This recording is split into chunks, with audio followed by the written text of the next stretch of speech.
Hi, if you're thinking on selling on Amazon FBA and you're not sure which method you should start with, in this video I'll summarize the 3 methods that you can use to start your Amazon FBA business. And we'll compare them according to 3 metrics. 1, how easy to start the business, and we'll rate them from 1 to 5, 1 being the easiest and 5 the hardest. 2, in terms of budget, how much budget that you require, 1 being the lowest budget that you require. And finally, in scalability, 1 being easily scalable and 5 the hardest to scale. So before we start talking about the 3 methods to sell on Amazon, first of all, let's define what's Amazon FBA, which is a method that you can use to utilize Amazon warehouse. So you can send your goods to Amazon and Amazon will be responsible for picking, packing and shipping your goods to your customer. So you don't really need to store your goods in your home or in your garage, which will give you time to expand and grow your business. So in order to sell on Amazon through FBA, there's 3 methods. The first one is arbitrage. Arbitrage also is divided into 2 methods. Online or retail arbitrage. It means that you can find discounted items in stores, near local stores, for example in the US like Walmart and thrift stores, and in the UK examples are Argos, Tesco and charity shops. So you'll find those goods, scan them with your seller Amazon app. If there is discount, then you can send them to Amazon warehouse and sell them for a profit. The retail is basically physically going to those retail shops and doing the deals yourself, trying to find those deals online. Now, in terms of the ease of starting this business, I'll give this one 1 because it's very easy. You don't need to worry about the listing or the images. You don't need to worry about marketing the product, PPC, all these things. You don't need to worry about them. You only need to worry about finding a good deal, so with a good discount, and send them to Amazon. So that will be a 1. In terms of budget, again, the budget is very low for arbitrage. You can start as little as $100 if you want, and then just grow and scale that business. And I actually had very interesting story. When I first started, it was about 8 years ago now. A person started arbitrage with only $100 and reinvested everything they got back into the business. After a year, this $100 turned to 10,000 in sales. So you can actually scale them, but is it easy to scale? So in terms of scalability, I'll give this one 4 because it's very hard to scale arbitrage business. Basically, you are finding discounted items. They are discounted for a reason, for a limited time. Maybe they are out of season. Maybe they have overstock of these items. So sometimes you'll be very lucky to find 10 of an item that you can actually sell for a profit.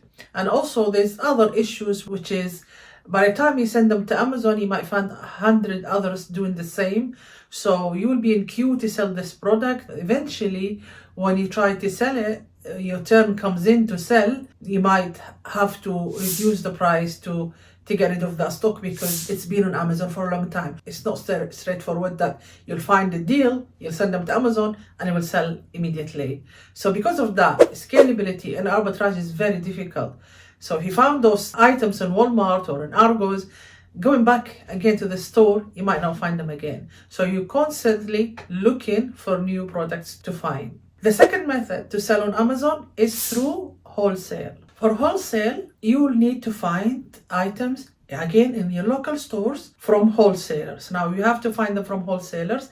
It's slightly better than arbitrage because you don't need to just buy 10. You might find more, 100 or 1,000 items from one profitable product. So in terms of the ease of this business, I will give this one a 3. And the reason for that is, like arbitrage, you don't need to worry about the listing or the images or the marketing of the product, but you need to find suppliers, wholesaler suppliers, and trying to find deals that not got huge competition, not tens or hundreds of sellers trying to sell the same item. So finding deals and even finding suppliers who will accept your wholesale order will be tricky. It's not straightforward. So it'll be harder than starting on arbitrage. So 3 for the ease of the starting. In terms of scalability, I'll give this one a 3 because it's not easy to scalable business. It's slightly better than the arbitrage because you can order in bulk from wholesalers, but it's not that easy to find suppliers, local wholesalers. The third or the final method to sell on Amazon is through private label. And private label, it means that you start in a product from scratch, put in your manufacturing abroad, say in China, India, anywhere abroad, or even within the country, let's say from the UK or from the US, you can find manufacturer, for example, some supplements from your local manufacturer. But you are manufacturing the goods, you are doing the brand on this product, you are importing, if you are importing from China, you're importing it. And also you need to worry about the images, the listing, and also finding a product that is successful, that will be not very competitive and it's got good margin. Plus you need to worry about the marketing as well and the PPC. So in terms of how easy you can start this business, obviously this business is not easy to start. As you can see, there's so many things that you have to worry, there's so many hats that you have to wear. So unlike arbitrage or wholesale, you're not just finding goods and then sending them. You actually need to find the product, design it, manufacture it, import it, and then worry about the images, the listing, and marketing. So I'll give that a 4. In terms of budget, again, the budget will be 4 because it's not that cheap like arbitrage or wholesale. So for arbitrage, you can start even with $100. For wholesale, $1,000 or even $500 you can start. But for private label, not less than 5,000. And I would say 5,000 is very conservative. Anything above 10,000 will be ideal for private label. In terms of scalability, I'll give this one a 1, being easy to scale, because if you can order 1,000 units, you can easily double that or triple that. And if this product is successful and you have done everything correctly, then you can go to second product and third product, and you easily can make 6 and 7 and 8 figure business if you got everything right. So if you got a successful business, it easily can be scalable.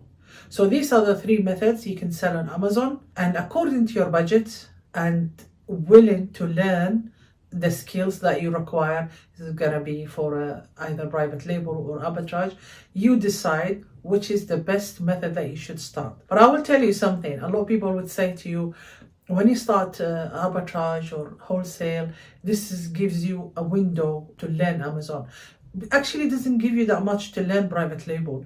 What it does give you is the amount of money can be made on Amazon. When I first started on arbitrage, I was very skeptical about the amount of money people claiming they can make. When I sent my goods to Amazon for arbitrage to just test the water and see if this business is legit or not, I was really astonished how quick those 4 boxes that I sent sold within few hours.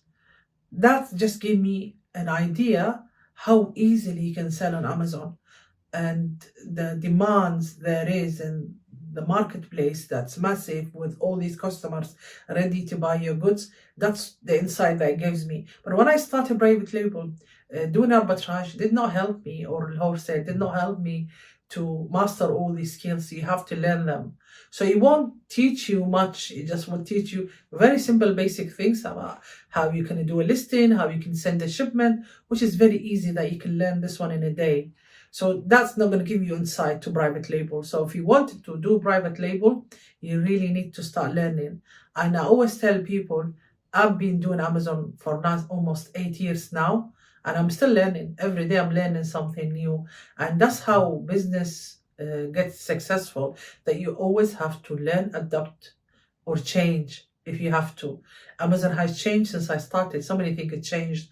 If I were selling exactly the way I was selling 8 years ago, I won't be here now. So you always have to adapt, you always have to change. If you know this, then you will be successful in private label. But if you think Amazon FBA or Amazon private label is a get rich quick scheme, then you'll be mistaken and you lose your money, your effort. And I don't advise you to start Amazon if you have that mentality. So that's everything for how to sell on Amazon. Hope you find this video helpful. If you like it, please like, share and subscribe to the channel. Thank you.